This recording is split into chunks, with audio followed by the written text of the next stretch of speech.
Hello, everyone. This is World Review with Ivo Daalder, a weekly look at news from around the world produced by the Chicago Council on Global Affairs.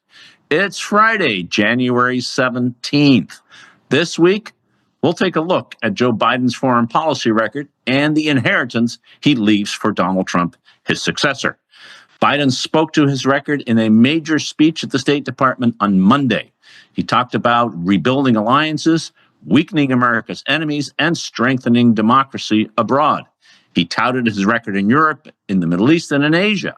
But he leaves an ongoing war in Europe, a very much transformed Middle East, and a China that is still bent on exerting its influence everywhere throughout the world. So what do we make of this record, and what will Trump do next? Here to make sense of all of this are three reporters who are covering these stories. Carla Anne Robbins of the Council on Foreign Relations and formerly of the New York Times and Wall Street Journal. Jamil Anderlini, who is now Regional Director of Political Europe, and Anton La Guardia, the diplomatic editor of The Economist. Good morning, all. Good afternoon, Jamil. Wonderful to have all of you back. Happy New Year. Belatedly to all three of you. Carla, let's start with you. Good news this morning. The Israeli Security Cabinet has agreed to the Gaza ceasefire, and it is a ceasefire, it's not an end to the war, that is supposed to go in effect on Sunday. We'll see whether it does and whether it will stick.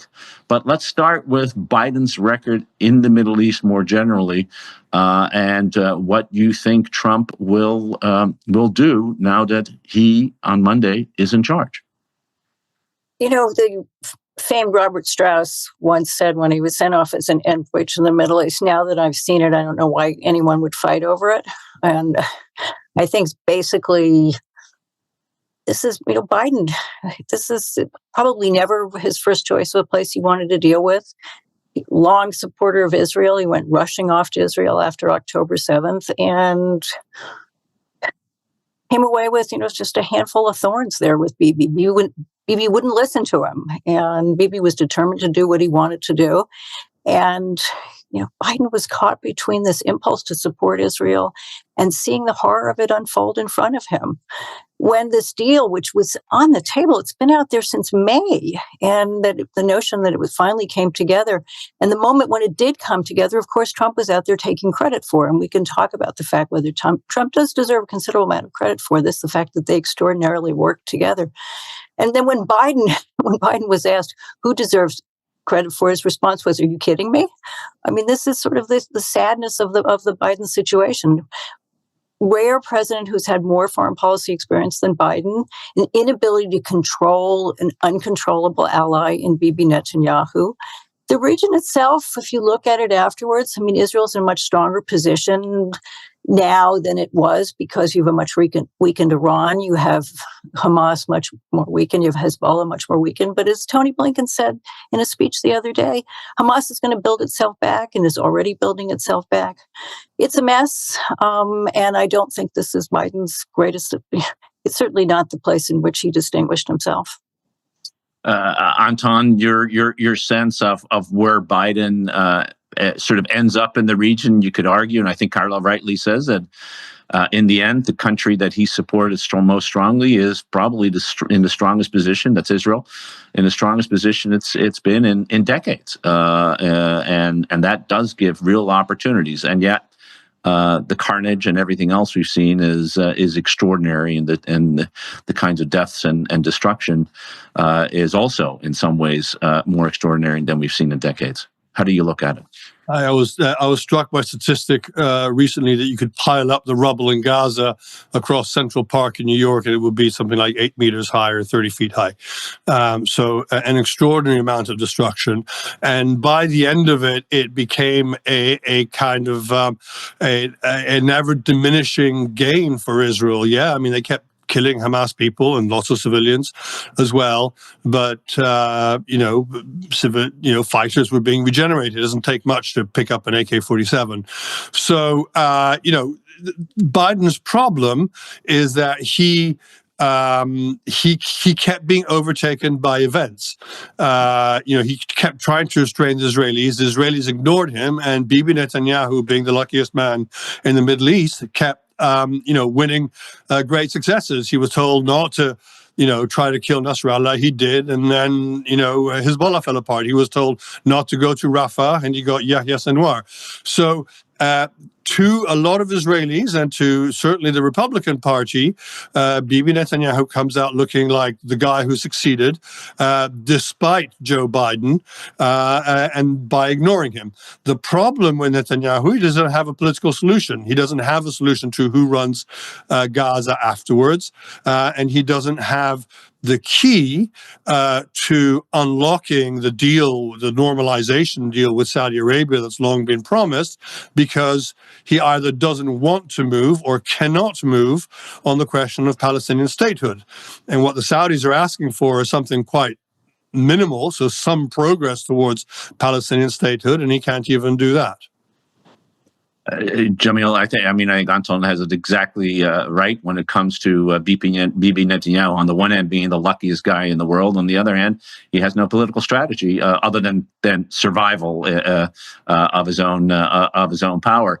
Does that suggest that there's a real opportunity for Donald Trump now to do some serious diplomatic gamesmanship that takes the situation where it is and moves it into a fundamentally new direction?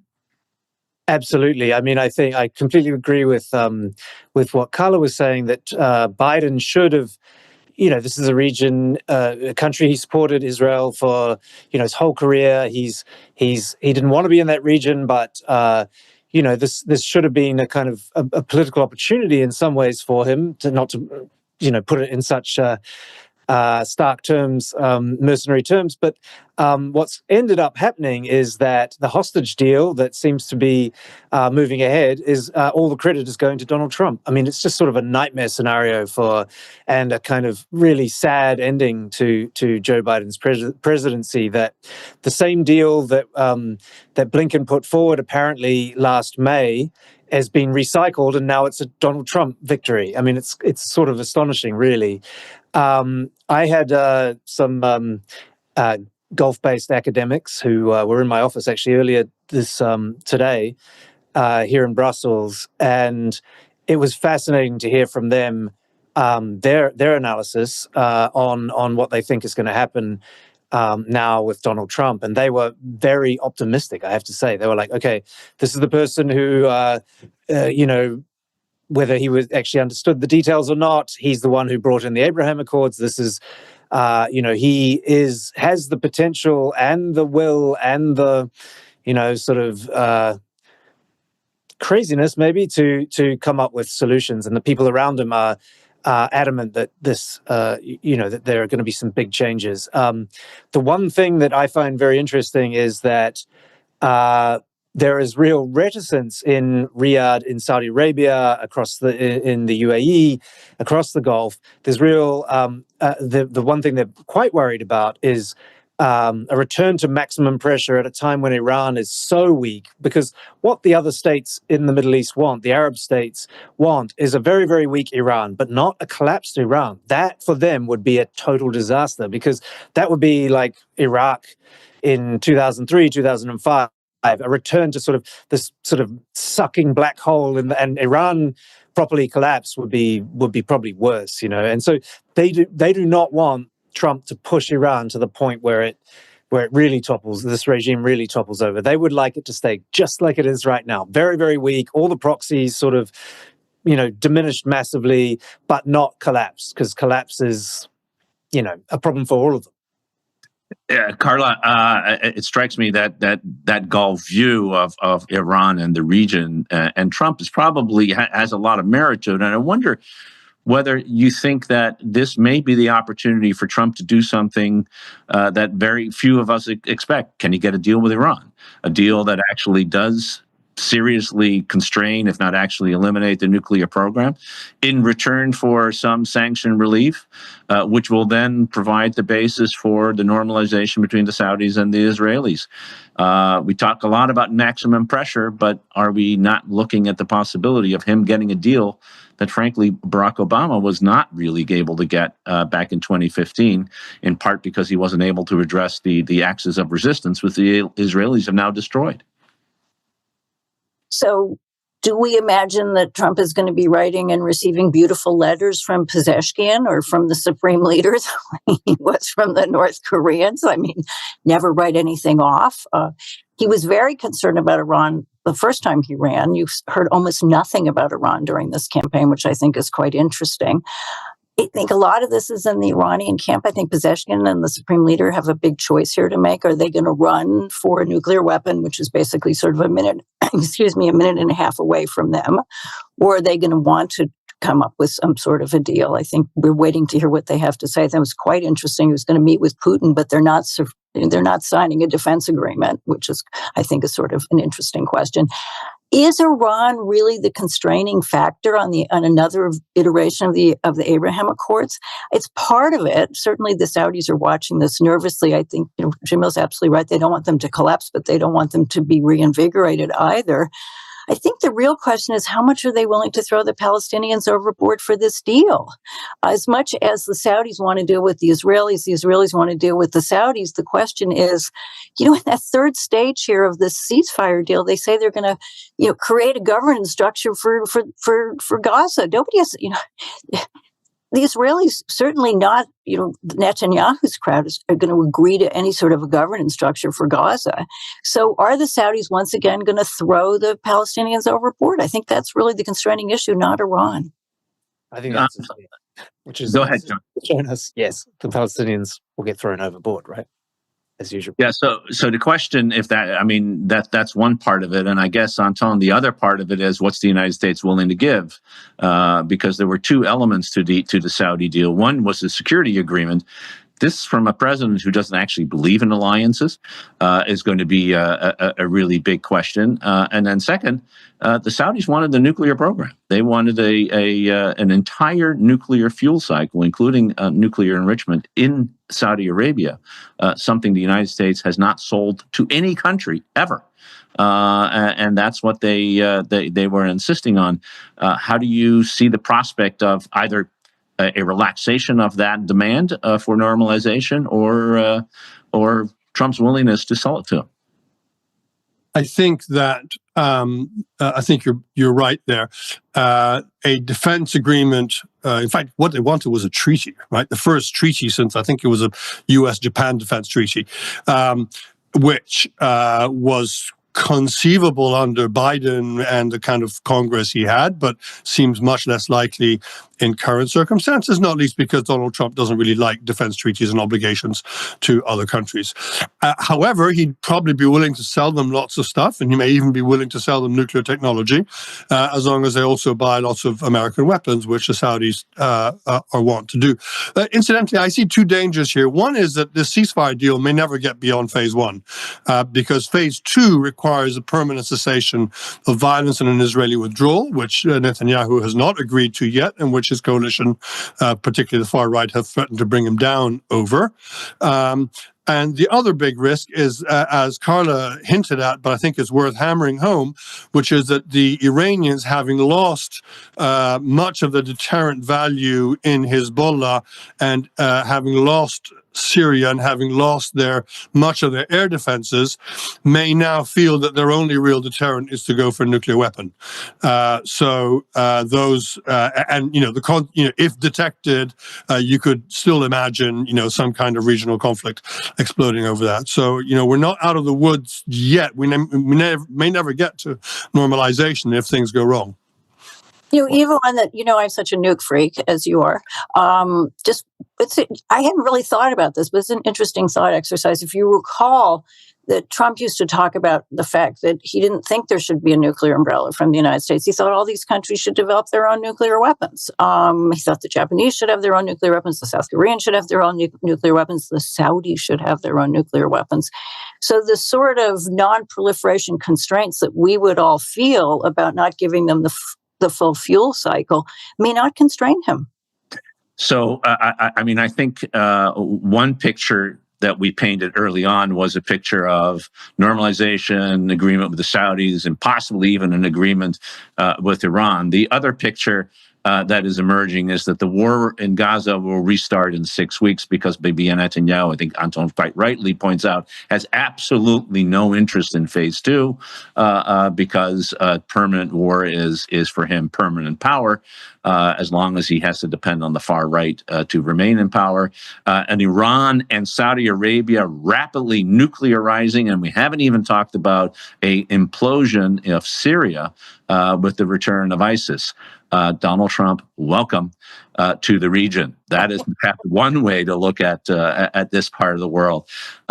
So it's going to be interesting to watch. And I think one thing we can be sure on World Review, we'll be talking about the Middle East a lot more this coming year, as we have in the past year. Anton, let's switch over to Europe, a continent that for the first time since 1945 has seen a major military confrontation. Probably 1 million people have now died, or probably well over 1 million people have died or have been wounded in the war between Russia and Ukraine. Incoming President Trump promised to end the war before his inauguration in 24 hours. He's been inaugurated in 3 days, so we'll see how that goes. Where do you think the Biden record stands when it comes to Europe and the challenges are, and what do you think Trump is going to do about that record and the inheritance that he receives? Well, I think it's a easy prediction to say that the fighting will be raging on Tuesday. So, in a sense, he starts his presidency with a broken promise. But even taking it, metaphorically rather than literally, I think we will see an early Trump-Putin summit, and the question is what the terms are. Now, Joe Biden was very proud of his time in office, having strengthened America's alliances. He sees them as America's greatest asset. Donald Trump seems to regard them more as a burden. And in Europe in particular, he solidified and expanded NATO in the face of Russia's invasion of Ukraine.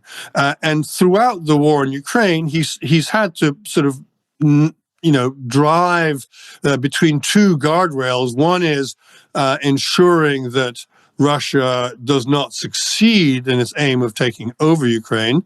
Winning is a word he didn't really like to use, but also that there is no escalation and therefore World War III. And that pushed him towards a policy of incrementalism, gradualism, salami slicing, saying no to certain weapon systems, then eventually saying yes, but with constraints.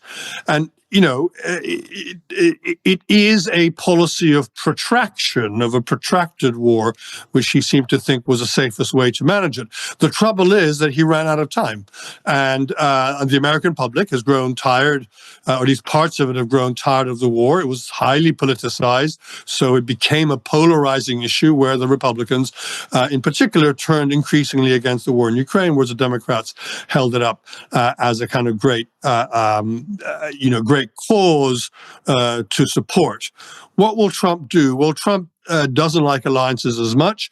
His easiest point of leverage to get a quick result is to exert pressure on the weaker side, which is the Ukrainians. Putin has no incentive to stop very quickly because he's on the front foot. So the only way Trump can really do it is to threaten to cut off weapons to the Ukrainians. Now, there are optimists who think, they believe that they have heard through the various whispers coming from Mar-a-Lago, from the Winter Palace, that Trump is not going to abandon Ukraine because it would be a terrible failure for an American president and would hamper his presidency, just like the catastrophic withdrawal from Afghanistan weakened and enfeebled Joe Biden. Therefore, he is not going to let Ukraine collapse. And if you listen carefully to what Marco Rubio was saying, he was talking about the need for Ukraine to have leverage. But nobody has said whether this administration and this Congress would provide more weapons. Nobody has said the mirror image, which sometimes people talk about, that they would open up the American arsenals for Ukraine in order to gain leverage over Moscow. And I think that seems unlikely. And the last thing is that a deal in Ukraine is really only possible if you give the Ukrainians some sort of credible guarantee that this is not just a pause to let Russia rearm. And the most credible guarantee is membership of NATO. And that is something I think is now quite clear that the Trump administration will not give, just as Joe Biden wouldn't give it. Jamil, I think Anton lays out the situation really very, very well in terms of particularly how it is seen here in the United States.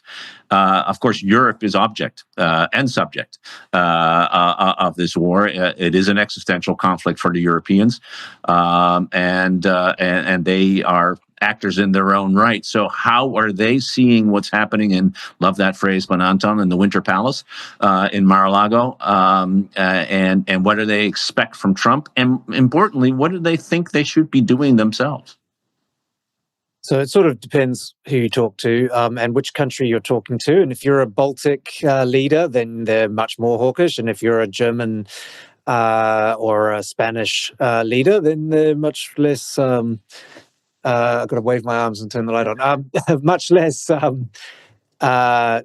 aggressive. Let's put it that way. So I would say that the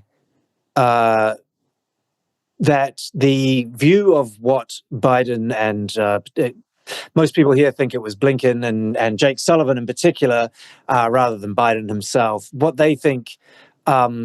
Mostly, if they are in watching this closely, and especially if they're Ukrainian, is that Washington was far too cautious in what it gave and when it gave the equipment. I talked to British intelligence analysts and people like that, and actually at times they had a very different reading of how likely it was that, for example, Vladimir Putin was going to use nuclear weapons. They felt that the Americans were being far, far too timid, mostly off the record, but I heard even from the Germans, who are the ones who are accused of being the most timid and the most slow, even they were like, well, we couldn't go faster than Jake Sullivan, so what do you want us to do? And so I would say a lot of the people I've been speaking to here believe that Washington, although they, if you add up all the weapons America gave the most and gave,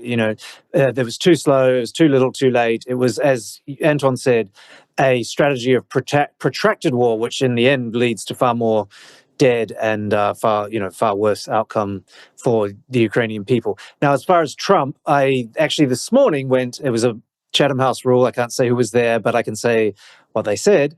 I had a breakfast this morning with some very, very senior military people very early. They like to get up early, these soldier types, as you know, Ivo. And it was very interesting because they gave what is now almost, I would say, something of a cliche in this town. They were optimistic that Trump's bullying and the crisis of Trump for European political types would lead to a proper wake up, a proper Zeitenwende, as they say in Germany, where finally the countries in this part of the world would start to pay their way and start to put real budgets behind their defense forces. And there was some talk about the industrial supply chains, things like that, and but in general, there was optimism that the crisis that is Trump for a European political mind is going to force some of the hard decisions that a Biden or a Harris presidency could never elicit in this part of the world. Interesting that Jamil, that the perspective in Europe is that Sullivan and Blinken were the ones pumping the brakes. My perspective, certainly in Washington, is that they were just doing what Biden was insisting on, and more importantly, we're constantly fighting with Biden on that very issue, and I know that from personal experience. But it's interesting that's the perspective. Carla Carla, how do you see both the overall picture of Biden's record in Europe and where you think this is going to go?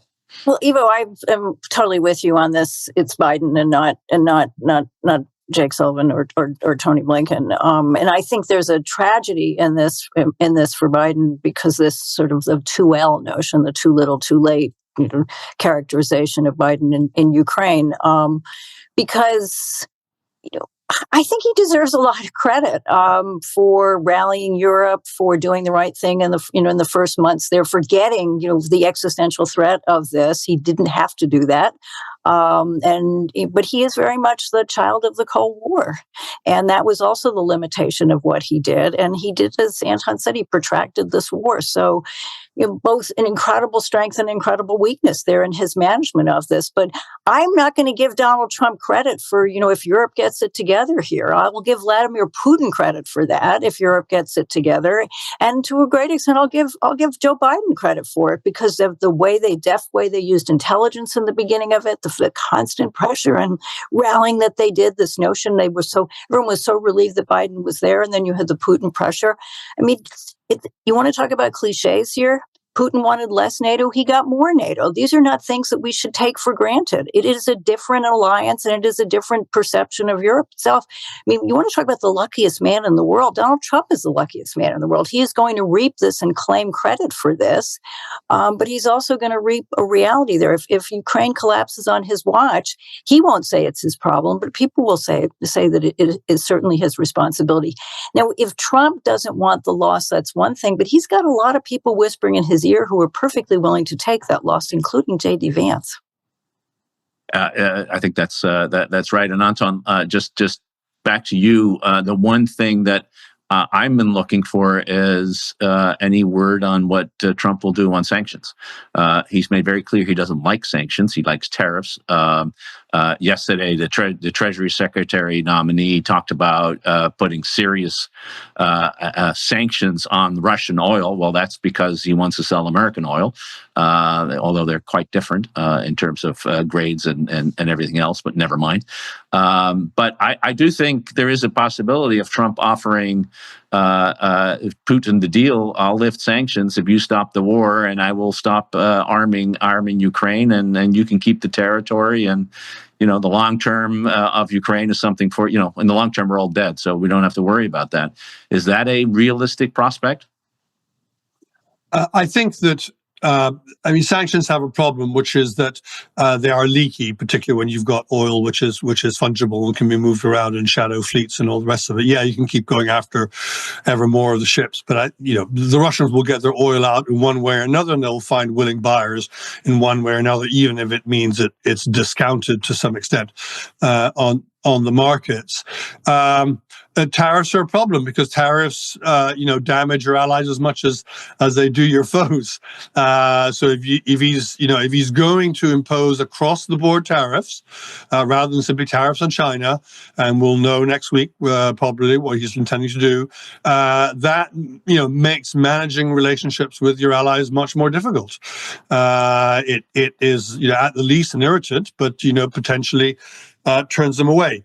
What does he do about Russia? We don't know. He has, as you know from the first Trump term, he has this weird relationship with Vladimir Putin. He sort of admires him in a strange way.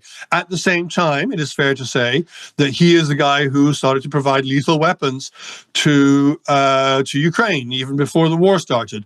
So, there's a kind of good Trump and a bad Trump here. You could see a sort of series of events where, yeah, it's scratchy, it's difficult, but in the end, he bullies the Europeans into spending more in defense, and in the end, Putin lets him down, so he turns against him, and he turns on the screws on Putin, and one of the ways he does that is to support the Ukrainians more.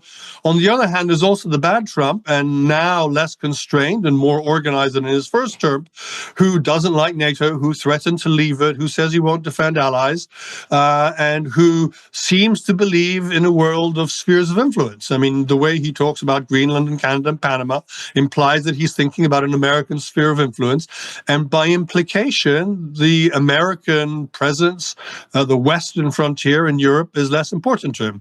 And, just to lead on to the next discussion, it also raises questions about how he feels about the Indo-Pacific. Yeah, I think actually that is a very good segue, Jamil, to the Indo-Pacific, because I noticed that in all the writings and commentary on the Biden record, a lot of people are spending a lot of time on the two places where there was a war, the Middle East and China. And in some ways, you can argue that it was actually in the Indo-Pacific that Biden made most progress, particularly in rebuilding alliances and actually building new ones, and starting to put in a framework on economic competition that focused on advanced technology and other issues, but not decoupling the Chinese economy from the United States, something that would be extraordinarily difficult, probably impossible, and extraordinarily costly. You've looked at this region for a very long time. Xi and Trump had a phone call, I gather, yesterday or this morning. How do you take the Biden record, and what do you expect what will happen when Donald Trump comes to office? Yeah, thanks. I just want to. Someone sent me something today. I was just checking it, and I thought it was so lovely. It was in reference to the Trump 2 administration. They said the velociraptors have learned how to open the doors this time around, and I thought that was just so beautiful. I just thought that's obviously as someone with a certain perspective on this incoming administration. Look, I think we need to give credit where credit is due. To follow on what to Anton's point about it was Donald Trump who gave lethal weapons to Ukraine long before the full-scale invasion. When it comes to China and the threat that Xi Jinping's Communist Party poses to the region, to the Chinese people, in my opinion, and to the entire world, it was Donald Trump who changed the discussion completely in Washington, D.C. And now that discussion is mostly changed across the whole world. And I was in China for 22 years and mostly as a journalist the whole time. And it took Washington quite a while. The late stage of the Obama administration was still completely sold on the idea of engagement, and we've got to be nice to them, and we got well, we give up a bit, but we get to talk to them about climate change and things like that. It was ludicrous, and Trump came in and was like, no, China's cheating, and this is it was a change. And what the Biden administration did was really just follow through with Trump's China policy and strengthen it in places, but in a very sort of more predictable way. You have to give the Trump administration and people like Matt Pottinger and people who were in that administration, you have to give them a lot of credit for shifting the narrative. I think China, if we're looking at what Trump has to deal with, China is economically in a very bad place, actually, much worse than the 5% print that they just claimed as a sort of fantasy number. They just said Chinese economy grew 5% in 2024. It's just ludicrous, made up number. China's in trouble economically, and that is not a good thing for the West. In fact, I think that is a rising, more powerful, totalitarian Communist Party China is not great for the rest of the world, or particularly the West. But a failing economically, in the doldrums economically, China is worse, because that is more likely to lead to aggressive actions, kinetic, actual war in the region, and that is terrible. So what we're going to see, the thing about Trump is that he's so unpredictable. Today he's calling Kim Jong-un Little Rocket Man, and he's threatening to bomb him, and tomorrow he's his best friend and they're meeting in the DMZ. And so I'm actually pessimistic for the future and the safety of our friends in Taiwan, because I don't think Trump would defend Taiwan against a Chinese armed attack. And I think that he would see it as an opportunity to trade Taiwan away from whatever is sort of most interest to him, like the trade deficit or something like that. So I think that's actually, he's unpredictable, he's erratic. The velociraptors can open the doors. In the last administration, there were the velociraptors who couldn't open the doors, and then there were the gamekeepers who managed to keep Trump and the velociraptors away from like the really dangerous bits. And now those people are not really as visible, or even maybe they don't exist. So yeah, long way of saying I'm quite pessimistic about what's coming next. Carla, how do you see, both in terms of the management that Biden has sought to impose? I think Jamil is right that the first Trump administration, did point and did change the conversation. I think people like Kirk Hamill and Jake Sullivan, writing in Foreign Affairs, and at the beginning of the Trump administration, were helping to rethink that policy. But it sort of took the discipline of a normal administration, not with a lot of velociraptors, to actually put a policy in place. And the question is, was it successful? I'm just so happy about the velociraptors. I have to sort of get myself back into international affairs. Okay. Several things here. One is, I will give the Biden administration credit. I mean, they had this concept here of creating alliances and strengthening alliances in Asia and paying attention. They actually did have something of a pivot, which they've been talking about. AUKUS, there are other things. IPEF, I thought, was BS. The fact that they were really constrained by the fact that Biden hates trade. And I think that really limited their ability to actualize this, this real relation, these real sets of relationships in Asia, where a lot of these countries are sitting around going, "Oh, that's really good, but where's the trade?" And the fact that we stayed out of the CPTPP and all of these other things, IPEF was never real. I mean, yes, there are very good ideas about setting up standards and all these other things, but I think that as much as AUKUS was a good idea and the Quad was a good idea, I think without the trade anchoring in it, I think that was a real weakness on their part. In terms of China, I'm totally with Jamil on this, is that who knows what Trump is going to do. I think it's intriguing that he invited Xi to the inauguration, along with all of his tech bros and the populists in Malay and Georgia Maloney and some really, really scary people from Europe on the ADF and all that. And that the Chinese are sending a vice president, which I find is, the whole thing is really intriguing. So one day it could be, and he's always been intrigued by Xi. I mean, I'm not an Asianist, but he's been intrigued by Xi because I think, didn't he really, Jamil, say that when Xi basically was going to be elected again, Trump said, "Gee, I'd really love that job, that I could just sort of stay around forever." I mean, he loves strong men. And so he could, and get up into another one of beautiful love letters, or it could go the other way. I will say one thing is that of the alleged adults that are still going to be in the room, and we'll see how long they hold on to their job, they are consistently pro-Taiwan, which is Rubio and Mike Waltz. And so as much as Trump might, and Taiwan is another one of these countries that he's pissed off because they're not paying their own way, they are going to be whispering rather strongly in his ears in favor of Taiwan. And that has been always the argument: don't do Ukraine, let's do Taiwan. That's sort of the religion among these people.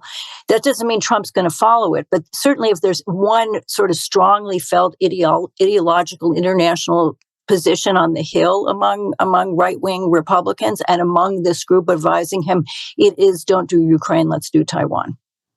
Anton, you were just in the Philippines for over the holidays, and that is, if Taiwan is ground zero, this is pretty darn close to ground zero when it comes to the U.S.-Chinese confrontation. So how do you see both the way in which the Biden administration, which of course also strengthened the relationship with the Philippines in a very significant way, dealt with the region, and then what Carla, I think, rightly is pointing out, this seeming disconnect between the president and everybody else around him, the president who is enthralled by Xi Jinping, I think is the right word to use, and a administration that is literally stacked with China hawks. Well, what we don't know is whether Donald Trump thinks he's in a geostrategic competition with China that will last for generations, as I think the Biden administration felt, and a lot of his China hawks feel, or whether he simply wants leverage in order to cut a deal with China. And his hopes of cutting a deal got sidetracked by COVID last time round. So, we'll see where he lands on this occasion. It is true that Biden did a lot to thicken the lattice work, as his team like to call it, of strengthening not only America's bilateral alliances with allies in Asia, but relationships between them. So he, began the trilateral process between South Korea, Japan, and America. He had a quad with Australia, Japan, America, and the Philippines.